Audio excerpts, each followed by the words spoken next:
Colchester Zoo is home to 30 chimps, with no space to accommodate any more. So to stop the group growing any bigger, the chimps are sometimes given contraceptive implants. But senior keeper Jason Boyer is worried that the implant is not working on a chimp called Layla. We noticed that Layla was coming into full season, so we were wondering whether the contraceptive had stopped working or she'd actually been able to pull it out herself, because it was supposed to last for 3 years, but it had only been inside her for about 18 months. So we're going to give her another one just to be on the safe side. Chimps are 5 times stronger than humans, and they can be aggressive and dangerous. Layla's implant must be inserted under full anaesthetic. The vet used to use a dart gun to deliver the anaesthetic, but the clever chimps would pull the dart out. Now the chimp house is a specially designed crush cage, which makes the process safer and less stressful for everyone. Basically, this moves forward slowly, so the chimpanzee eventually, this door will be shut, so the wall's coming in, and it will get to a place where the chimpanzee will be like so, and the vet is able to administer the drugs straight into the muscle. At the Animal Health Centre, vets Steve Unwin and nurses Karen Homer and Tanya Kerno discuss how to stay safe if things go wrong. What they'll do is trap Layla in here. If there is a problem, we still go out that door. Yeah. But you can actually go through into this side and slam the door behind you. The other escape route is actually into that keep area, because we close the door behind there as well. That's also chimp-proof. Tanya, one of our nurses, has never done a chimpanzee anaesthetic before, so Karen and I are going to be using it as a bit of a training exercise for her so she can see the process and what we do. With any kind of new anaesthetic you do with an animal, you're going to be worried because there are risks, but Steve's done lots of these and there's a lot of experience, so I've got a good teacher. And hopefully it should all go according to plan. Come on! But even the best laid plans can go awry.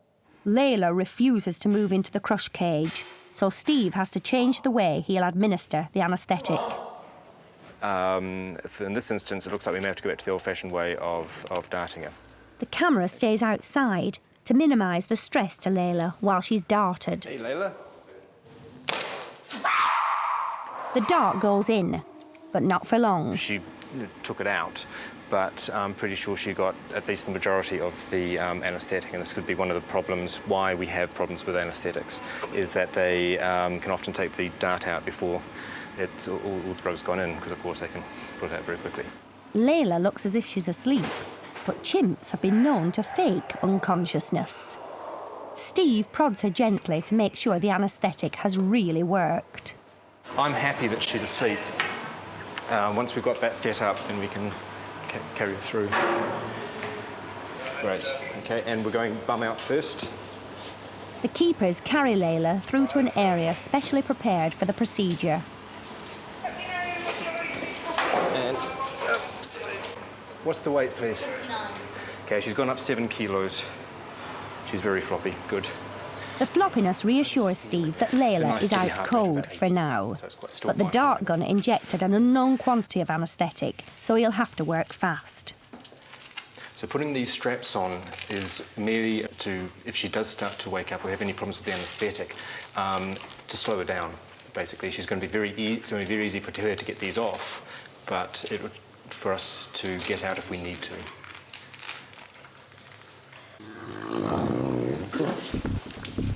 Layla's spasm startles the team. They think she's still out cold, but prepare to top up the anaesthetic just in case.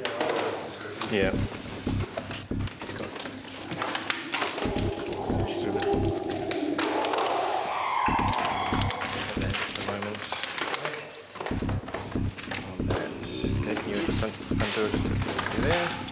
The pressure is on to get the contraceptive implant in. Stretched out some of that, thank you.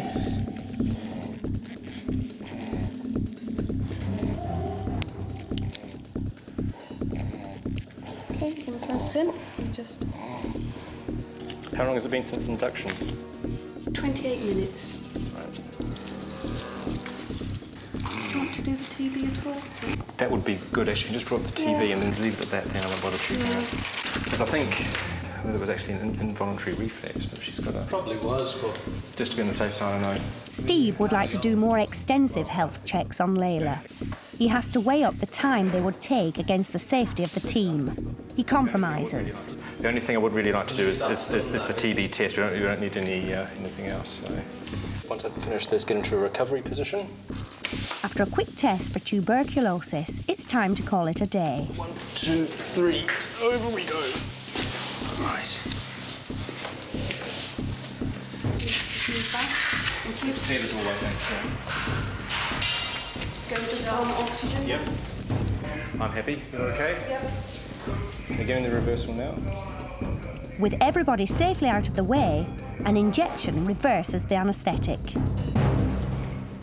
We're a little bit more rushed than we would normally be because of the uncertainty of how she was reacting to the ketamine, so we got done what we absolutely had to do, which was give her the implant, gave her a TB test, gave her a check over, and for safety's sake, made the decision to actually cut it short a bit and wake her up. She's breathing nicely, which is always good. The bond between ourselves and the chimps, in situations like these, tends to get stretched a bit. She might not like me for a few days.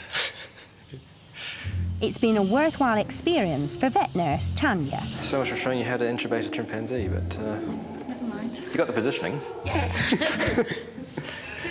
The good thing is what you learnt was we have a plan. Yes. Occasionally, you can't stick to your plan. You just adapt and do what you have to do and then get out.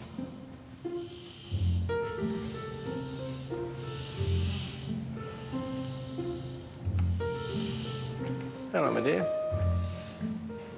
So you can see how quick that was from an animal that was just sort of sleeping, looking nice and quiet, and suddenly hit up, looking not too bleary-eyed and quite awake. And at this stage, quite calm, and wondering what the hell we're doing here with the film crew. Aren't you, sweetie?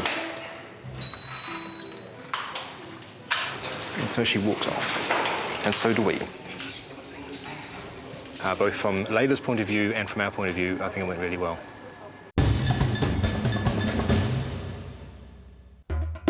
Ronnie, the scimitar-horned oryx, is a small young male who arrived recently at Chester Zoo. He was put with the zoo's 8 adult females in the hope that one day they'll breed and save the species from total extinction. But head keeper Chaz Mackenzie spotted that the new boy was being picked on by the girls. Yesterday we had a little bit of a fracas. The females have beaten this wee boy up. Ronnie was injured and lame.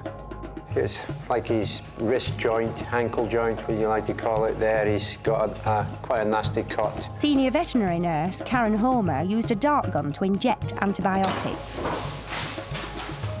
So that's successfully gone into the animal. Since he was treated, Ronnie has been separated from the rest of the herd, so his injury can heal. Now Chaz and vet James Chatterton are checking on his progress. Well, certainly he's a lot less lame, isn't he? A lot better. Than he was. It's still there a little bit, the swelling, but it's 90% better. The wound looks like it's healed, so if he's not sore, he's not had any medication for the last 2 or 3 days, so I think if the swelling's gone down and he's not sore, then we can see how he does back outside. Yep. The least time he stays out of the group, the better, so... Yeah. Come on, there, boy. It's time for Ronnie to rejoin the herd. No one knows what to expect, and Ronnie seems to sense that he's not welcome.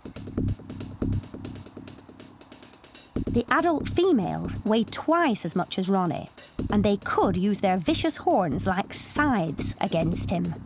Ronnie has to stay light on his feet if he's to avoid further injury.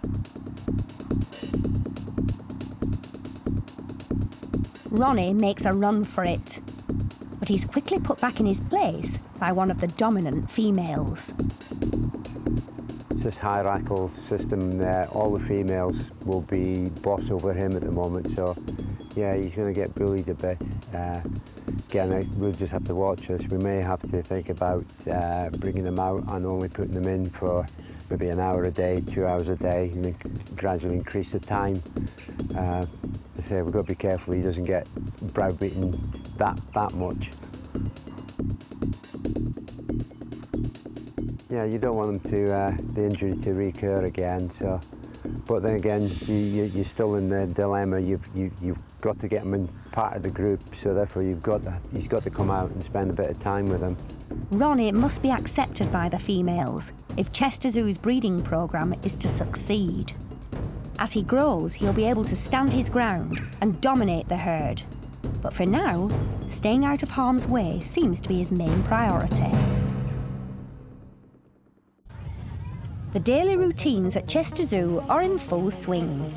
While some of his staff on the giraffe section are busy preparing food, head keeper Tim Rowlands is facing up to what could be a difficult few hours. 2 years ago, Tim hand-reared Rafters, a youngster that had been rejected by his mother. But for several months, Rafters has been sick. He's got skin and hoof problems that have proved hard to diagnose and treat. Come on. Today, Tim hopes to get a more definite diagnosis and guidance on treatment from Tim Nuttall, a skin specialist at Liverpool University. He's one of many experts around the world that the zoo has asked for advice. The marks under his armpits are a lot less than they were, but his hooves are in a poor condition. Yeah. It started within weeks of us noticing there was a problem with him. Right. I mean, Nuttall believes Rafters has a disease called pemphigus. It makes the body's immune system attack itself, so the skin and hooves grow abnormally. Once that abnormal hoof grows down, it'll be weaker and could be prone to cracking and secondary infection, which could cause lameness and affect his quality of life. You're right. I mean, it's all cracking and flaking on both fronts. Like any four-legged animal, the hooves are vitally important. They've got to be in top quality. And then when they go wrong, these guys are very hard to get right again. Hey, nice and steady. Nuttall needs skin samples on pieces of sticky tape to confirm the diagnosis. Getting them is a tricky process with a wild animal, but Tim's powerful bond with Rafters makes it possible. OK, nice and steady. Put your foot down. Hey. Good boy. If you take just 6 inches back, just in case he does kick me. Pemphigus occurs in cats, dogs and humans. But Rafters is the first ever giraffe reported to have the disease. So far, he's been treated with steroid tablets, but they can have serious side effects, such as stunting growth. We were hoping to be able to get the disease under control and then wean Rafters off his steroids completely or down to a very low level, but the disease has started to flare up now. Nuttall suggests treating Rafters with a spray-on drug. The advantage is we might be able to direct the spray to the parts of his feet that need it, because the rest of his body's doing reasonably well. This is quite potent, but it's largely free from side effects. Right. The only difficulty is that this might be problematic in applying it, because he's not a domestic animal, and if he gets spooked by the spray, it could be quite dangerous for the handlers. So we're in uncharted waters with it. I mean, to a certain extent, it just has to get onto the skin. How it gets there, it doesn't matter. But it has to get onto the skin there. I can't go. No. 4 sprays to each foot should be enough for him. OK. Or just slap it on. Yeah. As they say in the ads. Yeah.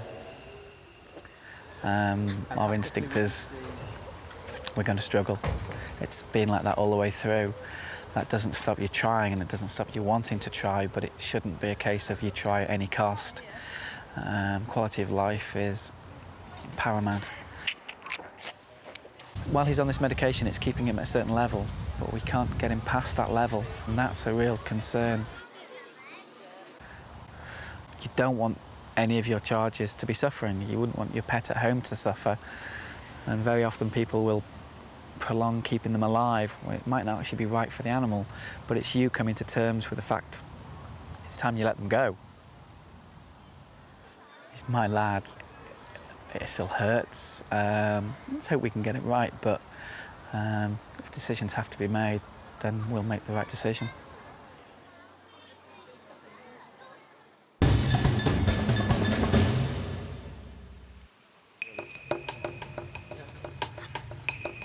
Specialist keeper Alan Littlehales is teaching 9-month-old Raman to trust him and respond to basic commands.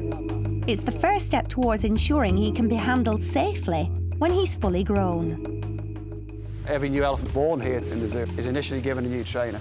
That trainer does all the positive stuff with the elephant. The other staff do not reward the baby and tend to keep the baby away from them. So it's like good cop, bad cop, if you like. So this guy now, he knows his name, he knows who he is, and he knows that if he comes to me, he'll get rewarded. Raman, come here. Come here. Good boy, Raman. Raman, trunk. Steady, steady. Good boy. There's a good boy. What we're using initially is sugar. For a little guy like this, they're taking milk, they're not eating a huge amount of solids. So actually sugar's quite a good reward for them, because they really, really want it. They want the sweetness. And what we do then is we just cut it out their diet very, very quickly. There's a good lad. There's a good lad. So only reward him when he's steady. What you can't have is him coming over and pushing at you, so he understands what no is. If he comes over, he's got to come over gently. Good boy. You try and touch him as well. He's got to get used to being touched just about over out his ear. Good boy. There's a good boy. What's this here? What's this? Good boy. Give me your tail. There's a good boy. We've got to get them into a position where we can work around them safely, put them on restraints, and generally take care of them in free contact. All right, good boy, well done. That's good. So what it is a desensitization process, and also getting him to come to us and behave himself. What we instill in these elephants that we're going in with is basic barn manners. They're not allowed to do certain things because I'm 75 kilos and he's 400 kilos now. When he goes up to 500, 600, 700 kilos, you don't want him wandering around all over the place. Okay, he's got to be in one place so we can work on him. And then you get the feet lifts will start coming in, the stretching, all the other behaviours you need to look after them. Raman. Raman has plenty more to learn, boy, Raman. but for now, Boy, Raman, Alan trunk. is pleased with his young Steady. pupil. Steady. Good boy. Good boy.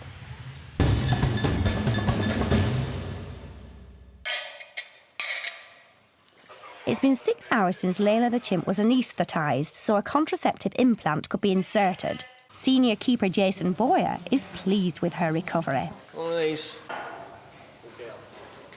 She's responded well to the reversal drugs and come round well, so we were confident enough, and I've now put her back in with the group. And after a little bit of initial excitement when she first went back in, everything's calmed down now, and as you can see, she's having a nice feed.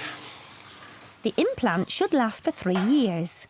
Enough time for Layla to enjoy many more healthy snacks. Outside, thousands of visitors to the zoo are enjoying the afternoon sun. But 3 weeks ago, it was a very different story. The zoo's flock of flamingos was hit hard by Britain's washout summer. The rain threatened to destroy their nests and the lives of their chicks. The keeper stepped in with some intensive care to save them. Pinky was saved, but his parents rejected him, so he had to be hand-reared.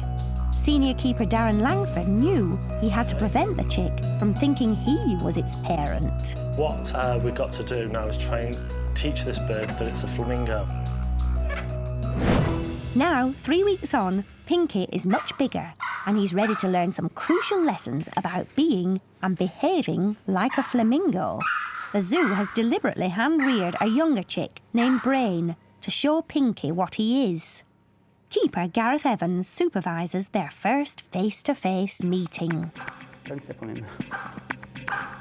Right, no attacking yet. Flamingos can be aggressive, so Gareth is concerned that Pinky might pick on Brain. Okay, bit of attacking there, but it's what I expected. Sort of like more like a soft poke saying, come on, it's me, I'm the boss here. Gareth will keep a close eye on the pair and then separate them overnight. But given what he's seen so far, he's optimistic. I am hoping that they will be quite close friends, and especially when they go back together in a big group, they'll be really close friends. Next time, Shane's on the alert when some wily meerkats plan the great escape. Got to keep a good eye on them. There's an unexpected development for Tim and Raptors. And Nick minds his P's and Q's while he spends some quality time with Sheba. You can feel her listening to you and going, oh yeah, is that right?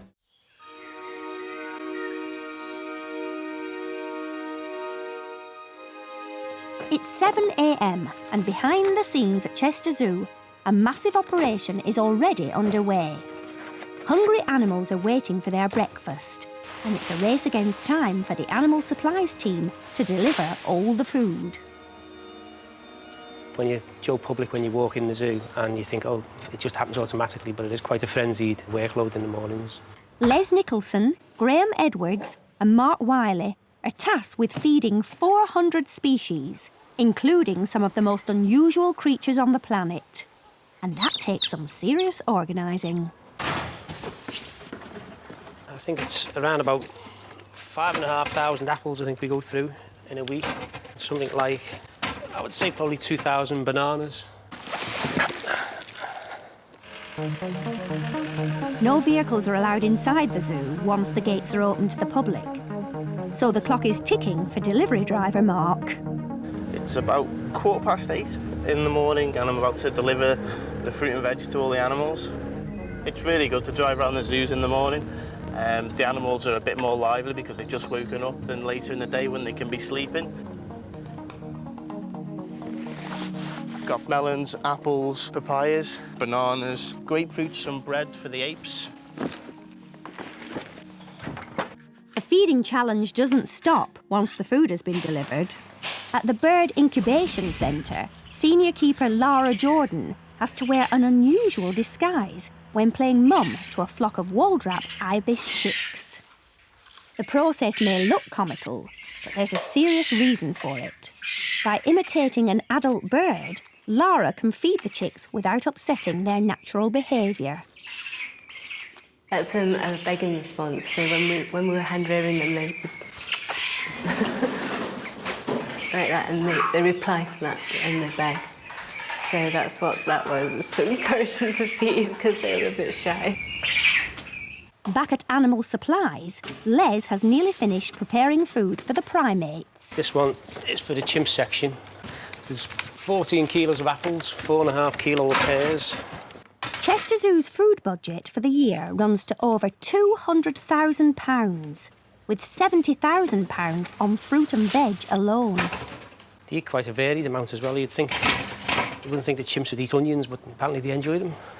It may be the busiest part of the day for Animal Supplies, but for the keepers, breakfast is a chance for quality time with the animals before the zoo opens. I'm just going to put it on their shelves. Head keeper of primates, Andy Lenehan, is feeding Sumatran orangutan, Emma, and her 3-year-old daughter, Utara, who were both born at Chester. Sometimes the babies don't get too much. It's survival of the fittest in the orang world, so if we're around, we try and get the babies a bit of food, but they always get some. See if they're thirsty now.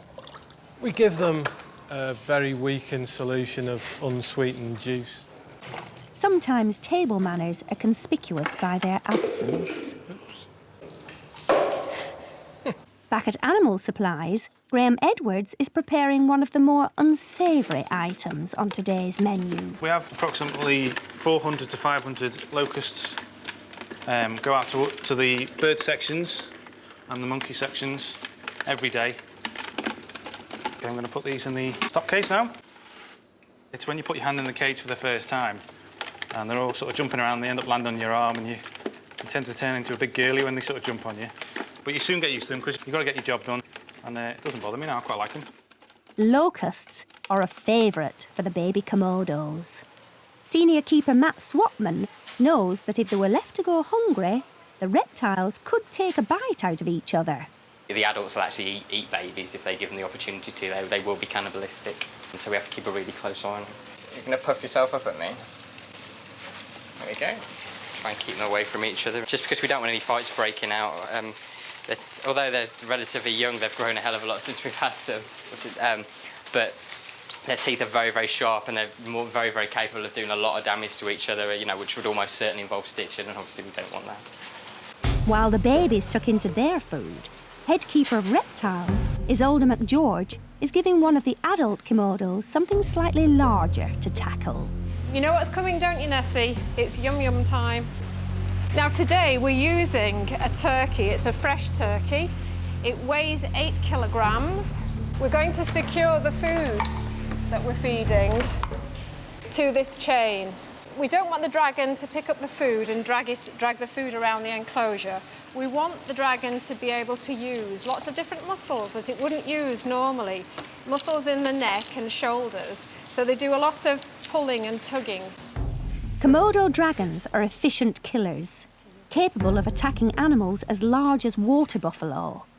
Nessie will make short work of this meal. If you watch how she's tearing away, she puts her front feet in and she pushes back, so she's using all these muscles here, and they have an effect around the neck and the shoulders. And she's got a wing. If she takes a wing off, she'll take that whole. She's got a wing. It's fascinating to watch, isn't it? It's always fascinating to watch any behaviour.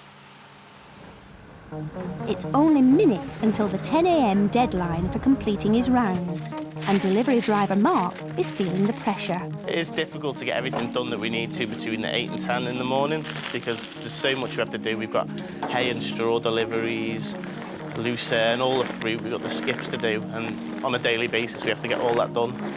With one final push, Mark completes his rounds, but his day's work is nowhere near finished.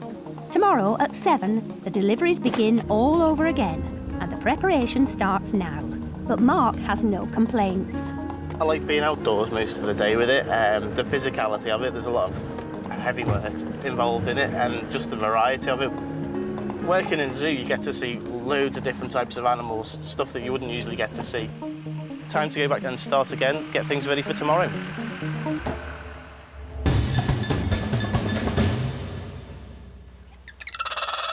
There's been a delivery of a very special kind at the monkey enclosure. Senior keeper Jason Boyer has spotted the zoo's newest arrival. Mary, one of our female spider monkeys, has literally minutes ago just given birth. The baby's on her chest, its head just sticking out under its armpit. We had an idea of that she was pregnant. It's quite hard to tell with spider monkeys because they have a pot belly, but we do record when we've seen matings, but we don't really know until a little one pops out. We've now got 10 with the arrival of this new little one. We do get a good feeling because it makes us feel like we're doing our jobs correctly, that the monkeys are relaxed enough to breed comfortably and rear the youngsters. When monkeys are born, they have to travel wherever mum goes. So they are born with a tremendous grip. So the little one will sort of like hang on to mum's belly, basically just moving to a nipple to feed. Mary's an experienced mum. She's already had 4 or 5 youngsters before and looked after them brilliantly.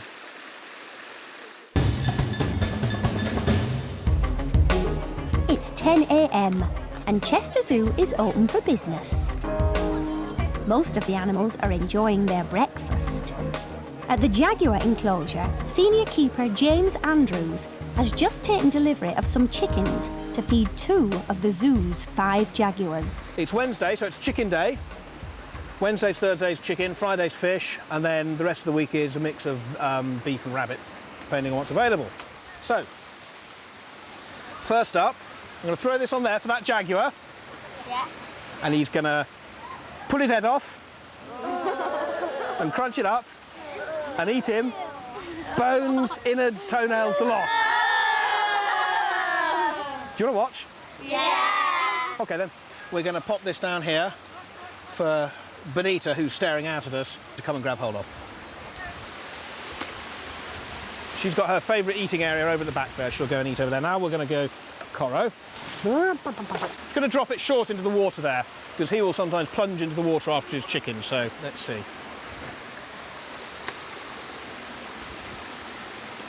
Not much of a plunge. You've got a bit of salad with it there.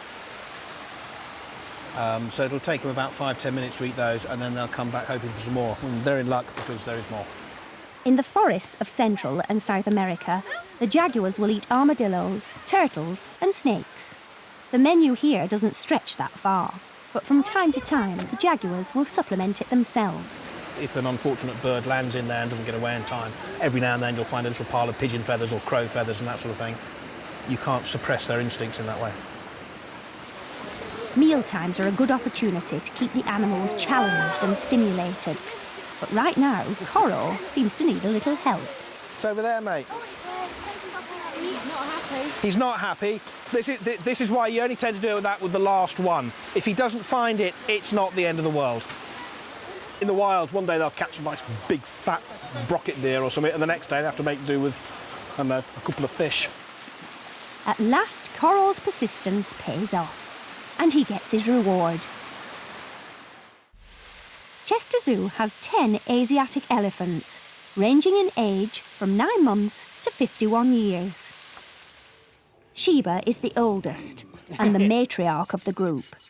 In elephant terms, she's an elderly lady, so headkeeper Mick Jones keeps a special eye on her. Sheba, as an older elephant, she occasionally gets a few problems with her feet. She's had stone penetration into the foot and caused a little bit of problems for her. The vets help Mick to monitor Sheba's health, and Steve Unwin has come to check up on her foot. It's like a little tract that goes just underneath the nail, and at the moment she probably doesn't even realise it's there. She's not lame on it and she doesn't appear to be in any pain or anything like that. The idea of doing this foot care on a regular basis to prevent it becoming a problem. Sheba, foot. Steady. All right, good girl. OK, back foot. What we're just doing is trimming out these fissures that might throw the nail off. So this is quite a deep fissure because the nail is quite long. Because of course it's impossible for an elephant to go any faster than a walk, but they can walk at 25 miles an hour. So but basically what I mean by walk is 3 feet need to be on the ground at any one time to be able to support their body weight. So therefore, wherever their weight-bearing surfaces are on those feet, the weight distribution needs to be as even as possible. And that's sometimes where, as well as getting things caught in their feet, that if the weight distribution is off for any reason, if they've got a soreness somewhere or whatever, then that can also relate to problems in the feet. But you can see the actual cushion part of the foot is, it's certainly a lot softer than I was expecting the first time I'd seen elephant feet, but they are incredibly quiet animals when they're in motion, when they want to be. We're not looking for a pretty foot, we're looking for a functional foot. And gone are the days when we put varnish on elephants' feet.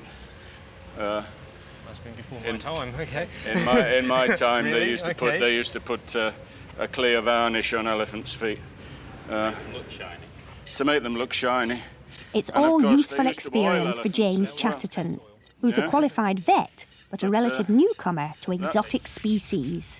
It's really good to see the keepers doing their foot trimming that they do as part of their daily routine. It's something that I haven't done before, so I'm learning how to do that slowly. And it also lets me see the elephant's feet regularly, and then over the coming weeks and months I'll be able to see progress. The clinical side of what we do is one thing, but it's always nice to get that contact with the animals as well, you know. It makes the job a bit more interesting, it's a bit more hands-on. Next comes a dental check. Elephants usually have 6 sets of teeth in a lifetime, but Sheba has only 2 teeth at present, so they are a cause for concern. This one is in transition. and this one is all but gone, yeah? When she opens her mouth, we can see the upper molar is relatively easy, and the molar on the right is almost worn away to nothing, and the molar on the left is sort of what's called in transition, it's just starting to come out. So it's an unevenness of teeth, and it just takes her longer to chew things. Her appetite looks okay. It's just the access and the time she needs to be able to eat it. Yeah. Absolutely. Yeah. She needs much more time. We're trying to get her 16 hours a day with food in front of her, as opposed to perhaps currently 10, because those other elephants will eat the food from in front of her. Yeah. So if we can get her eating more time, then we'll be on a winner. Sheba's ideal weight, 3.8, 4 tons. She's about 200, 300 kilos less than that at the moment. Yeah. So over the next couple of months, the idea is to put that, get that weight back up. That's right. If we can get it up to 3.8, we'll be really happy. Even better, 4 tons. And then whatever winter throws at her, she'll be able to take. If she goes to winter with this weight on, then it's a bit more of a challenge to her system. Steve is happy that Sheba is doing okay for now, but he and Mick will continue to monitor her.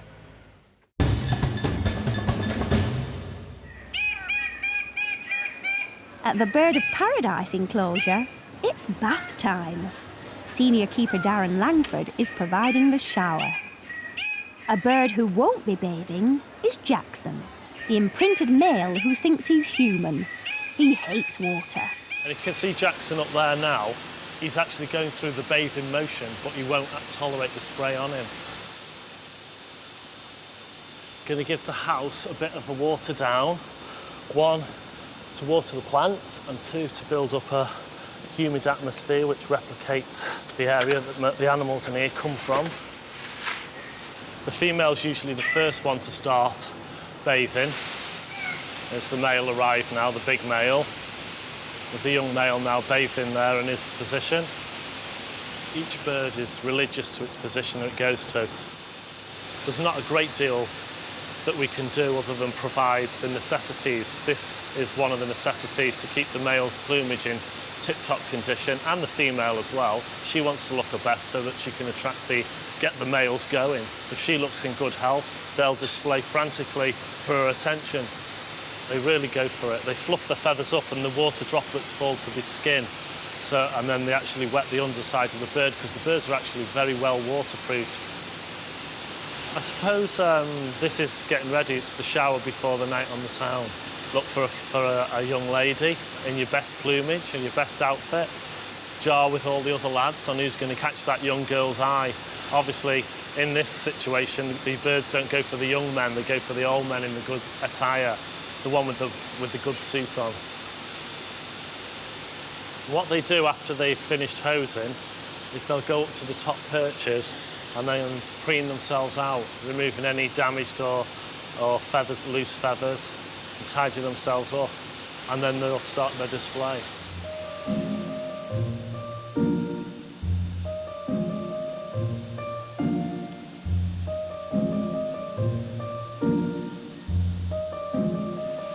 We provide large rubber tree that the birds can remove the leaves off, which they've done excellently, and those branches then become the dancing perches for the males to dance on.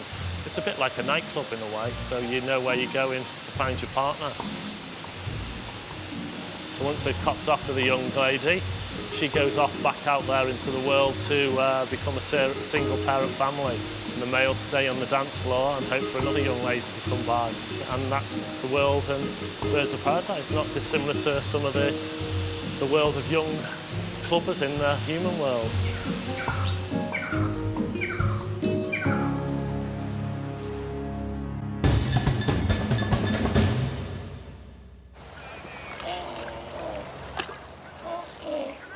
Keeper Laura Kelly and vet James have come to the sea lion pool for a checkup on a male called Fernandez. He's been suffering from an eye infection similar to conjunctivitis. It's being treated with antibiotic drops.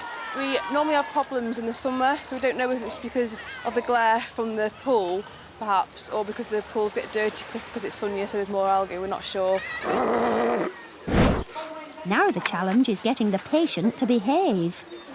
We're going to put some eye drops in Fernanda's eyes now. It's a special dye that the vet's going to use to see if the eyes have improved. But we're going to get him out and do some training with him, because we do the medical training every day anyway. Fernandez is completely at ease with Laura, but doesn't know James very well. He allows Laura to put the green dye in his eyes. James keeps his distance at first, knowing Fernandez weighs 30 stone and has a formidable bite. There is an element of danger with the sea lions because, you know, they've got big teeth, they're strong.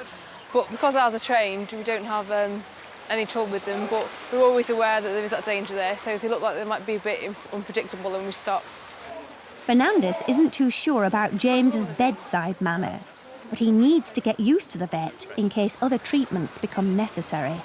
Good. I'm still not able to get as close to Fernandez as I would like when I'm examining his eyes, but we've put some green dye in his eyes, which is called fluorescein, and that helps us see if there's any damage on the surface of his eyes. Now, there isn't any damage there at the moment, so that's good, and the infection itself is getting better, but it's not quite gone yet. So we're going to carry on with the medication for the next few days, and we'll come back in 3 or 4 days and make sure that it's all gone. It's encouraging progress for James and Fernandez. Next time. Some great news last night.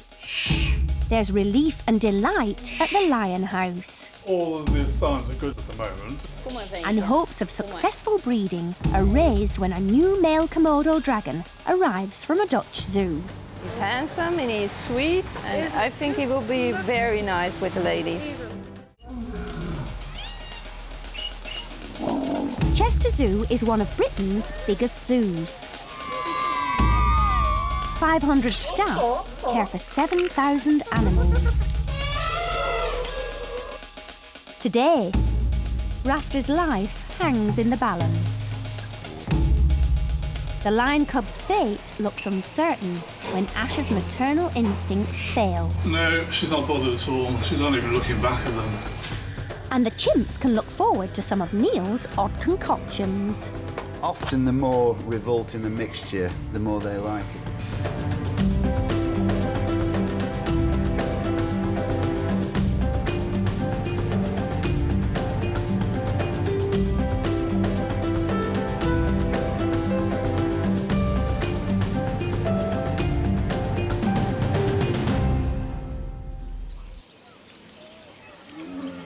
It's a beautiful summer's morning at Chester Zoo, but down at the Giraffe House, there's a sombre mood. 2 years ago, head keeper Tim Rowlands hand-reared Rafters, a youngster rejected by his mother. But for the last 6 months, Rafters has been ill with an extremely rare disease that damaged his skin and deformed his hooves, making it painful for him to walk. Veterinary experts couldn't find a treatment that worked. Twice, midday, his legs buckled. Twice he went down. When his health started to decline, Tim knew that difficult choices might be needed. If he's suffering and we can't get him right, then we will make the decision to put him down. Now, Rafter's condition has worsened overnight. Tim and curator Mike Jordan know they can't allow the young giraffe to suffer, and that leaves only one option. For 5, nearly 6 months now, we've been working with a whole series of treatments with Rafters and trying to diagnose his problem. And now that we know it really is incurable, and he's really, to put it bluntly, allergic to his own skin, and there's really nothing more we can do for him now, which is why we have to make the decision that we will put him down. It's going to be a tough day for Tim. His first job is to let out the rest of the herd and keep Rafters inside. I was in 6:30 this morning and he wasn't happy, so I called the vet at home and they came in and just made the decision to do him there and then. The team didn't know, so it was a little bit of a shock to them this morning, but he comes first. It's easier for me than the people who work with the animals every day, and that's in a way why the decision does rest with me, because if you've bottle fed him, you know, all through the night and you're working with him 24/7, then it's really difficult. So at least for me, I'm just that fraction more detached. It's a sad day, but really we just can do no more. We've tried everything to try and improve his quality of life.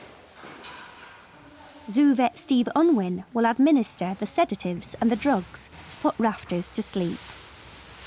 Animals in general try not to show pain, especially when they're prey animals, because pain or injury means to a predator that they're going to be slower and an easier catch. So they try very hard to mask that. So to be able to see that an animal is obviously in pain means something quite serious is going on.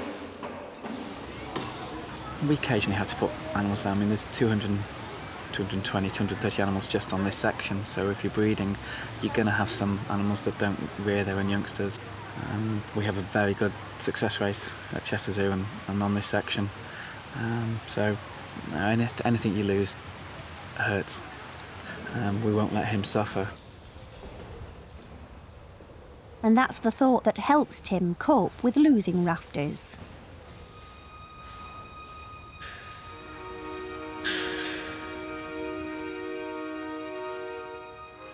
It went as comfortably as you could expect it to go, and then I've had to make sure all the team are okay and keep them busy. We've still got another 200 and something animals to look after, so they're all out making sure everyone else is okay and doing the normal routine. It's not going to hit me till later. It just hasn't really sunk in. I've known for months this is what we're going to do, but I'll have a quiet time after. For the rest of the giraffes at Chester Zoo, life goes on.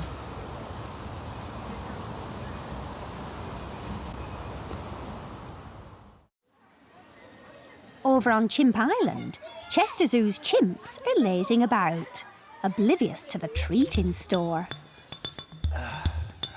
In the chimp kitchen, specialist keeper Neil Ormrod is cooking up a culinary storm with a bizarre mix of ingredients. He's preparing to replicate the activity the chimps would get if they lived in a natural habitat.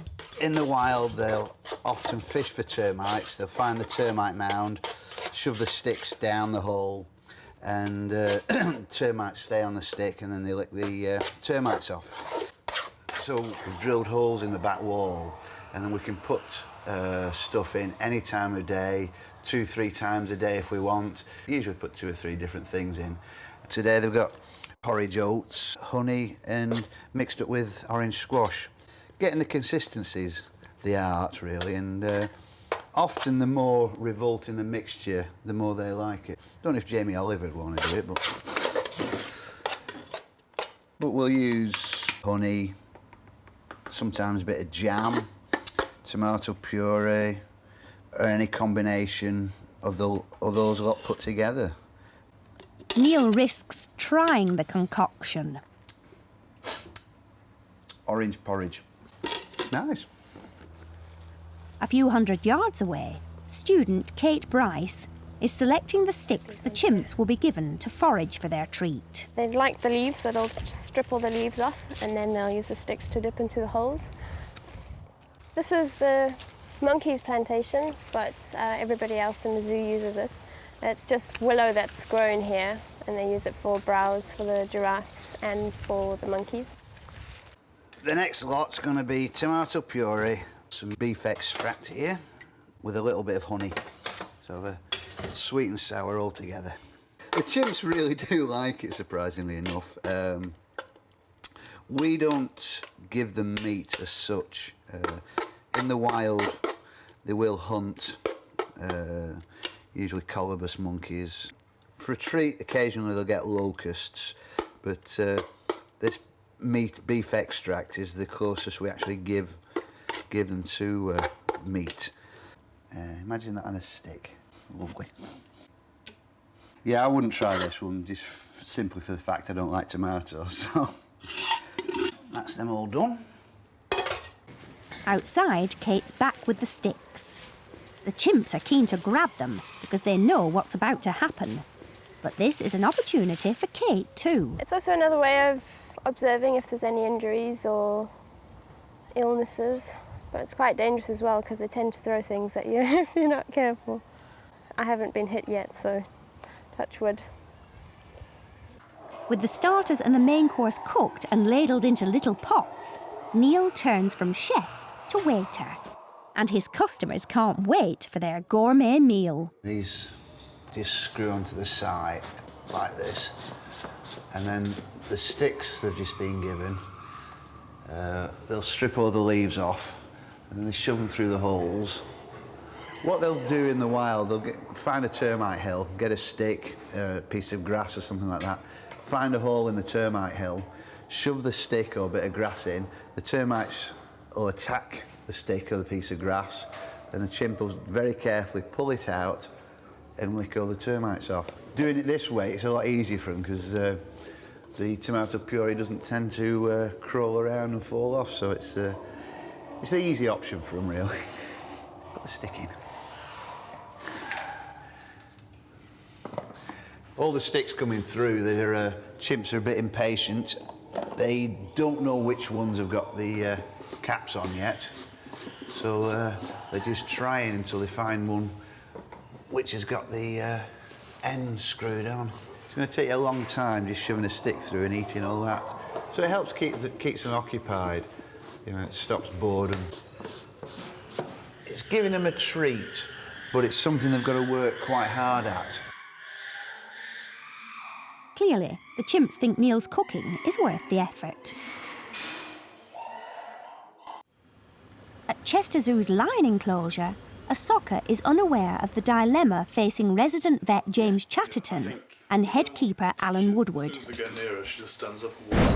Yesterday, female Asiatic lion Asher gave birth to 2 cubs. But the celebrations were short-lived. We're a bit concerned about the cubs. One looks very weak and she keeps carrying the other one around it in its mouth, so we're just waiting for the vet now to come have a look at them. The team removed the weaker cub from the den for life-saving treatment and then returned him in the hope he would begin suckling from his mother. It's certainly going to be a worry of a few hours, you know.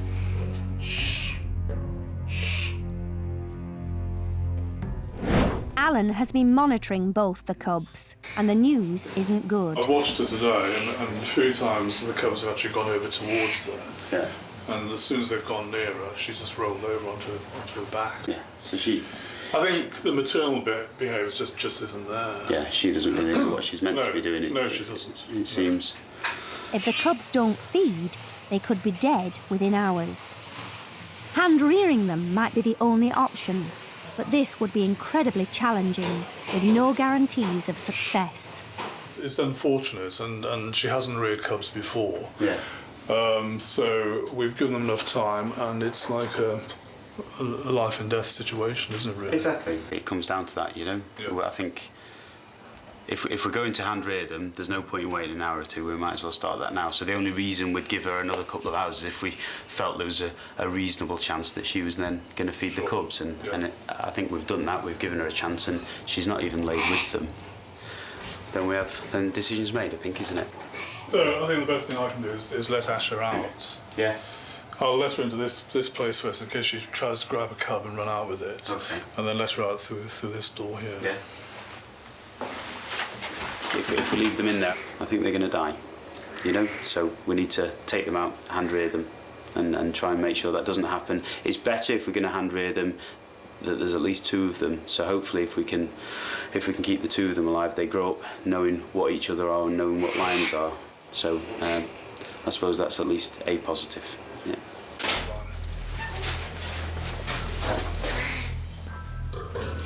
Alan waits until Asher moves into the furthest den before closing the door so she can't return to the cubs. He then opens the door that allows Asher outside to be reunited with a soccer. It's been about 4 weeks now since she's been outside, and that's all she wants to do is to actually go out. If Asher is concerned for her cubs, she'll be reluctant to leave them.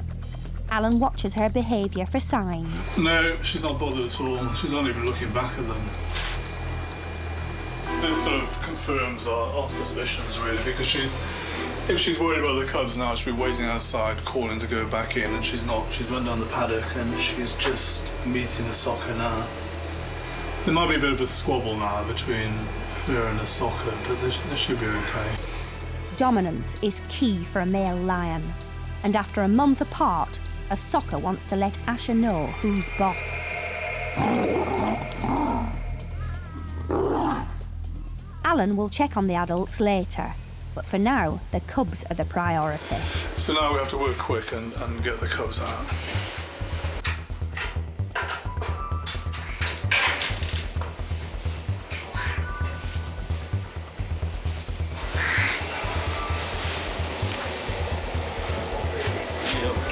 It's quite cold again. This is the point of no return. The cubs' lives now depend on the experience and skill of Alan, James, and the rest of the keepers at Chester. This is what nutrition is. Do you want to weigh that one? It's the first time the team have seen the second cub close up. It appears slightly larger than its brother. This one's 1.2 kilos. It's very quiet, isn't it, really, that? Another boy. Feels like it's not as bad as... No, it just feels very light though, doesn't it, really? Again, this is called skin tenting, so when you pinch the skin, it should spring back like this. And when it stands up like this, it's one of the signs of dehydration. So, although we're a bit better than the other cub, we're still not normal, you know. The cubs need warming up to prevent hypothermia. Alan and James take them to the nearby tiger house, which Alan will use as his base. This will be the new home and my home as well, so they'll be commuting back and forth, really. Get those heated up in a moment. Having taken the decision to remove the cubs completely, James is finally able to carry out a thorough examination. Get you to hang on to this one for me. Yes. There are positive signs for the larger of the two cubs. This one's got a full bladder, but that's okay. Just can you sit it up to face me, and then I'll just double check underneath so the umbilicus is drying up. Slightly better state, but still dehydrated. It's this little weak one that I'm more concerned about. I know, it's a shame. I've heated up those hot water bottles, so they're underneath them now. I think the best thing we can do is try and get some of the rehydration stuff in, and obviously we want to make that lukewarm as well. You can feel the difference in condition. This one's 1.2 kilos, and this one's 0.8 kilos. So there's like a 50% weight difference between them. So although this one isn't completely healthy, I'm a lot happier about its condition. The weaker one is very thin, very weak and wobbly. Alan tries the weaker cub on a baby bottle filled with rehydration fluid, and he seems to respond. He's starting to suck on this teat a bit now, which is quite good.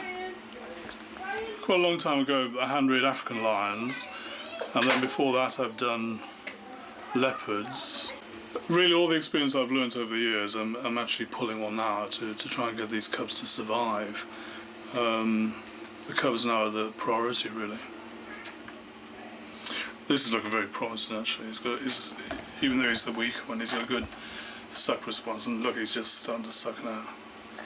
Right, I think that one's had enough of that. I'll get number 2 out. There we go.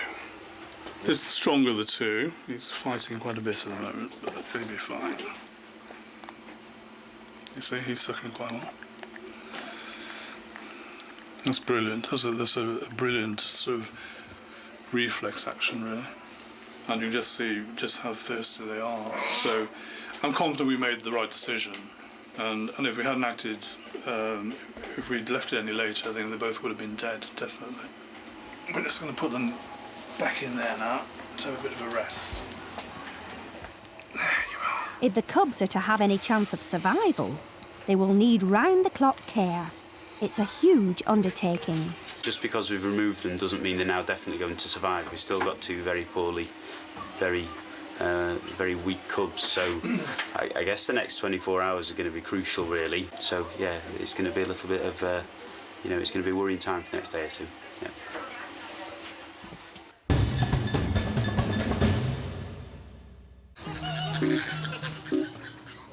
Today, Chester Zoo's flamingos are enjoying the summery weather. But 6 weeks ago, the flock came close to catastrophe. Constant rain threatened to destroy the flamingos' nests, leaving their chicks homeless, wet, chilled, and at death's door. Emergency care from the keepers saved them all, including a youngster named Pinky. But when Pinky's parents rejected him, he had to be hand-reared. The role came as a surprise to senior keeper Darren Langford. I had no idea that I would be a responsible parent of a baby Chilean flamingo. Pinky has been getting on well with Brain, a younger chick that was hand-reared to keep him company. And senior keeper Lara Jordan has been looking after them both. Now, Darren has dropped in to see how his adolescent protégé is doing.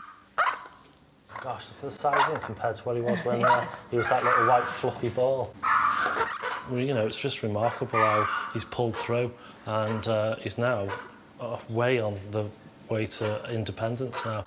When birds are hand-reared, they believe the person feeding them is their parent, in a process known as imprinting. All along, the keepers have tried to teach Pinky he's a flamingo, not a human. Even if it means the humans have to behave strangely.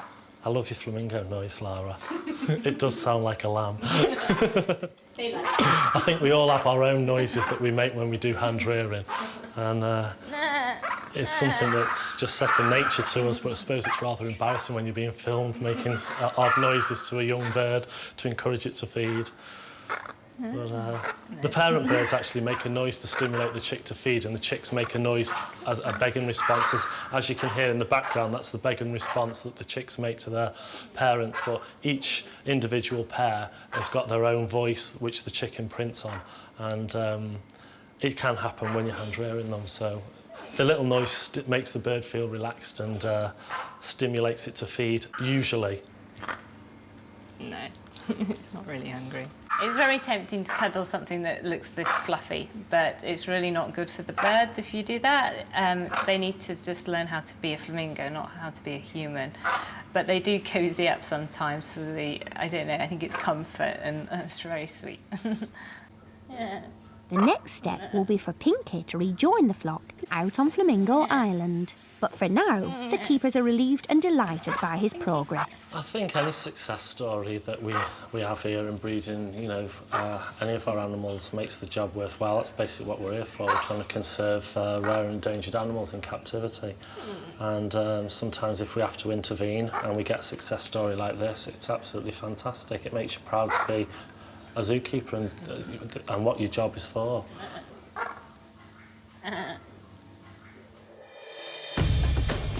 Next time, while all the other lemurs guzzle their food, there's concern when Larry loses his appetite.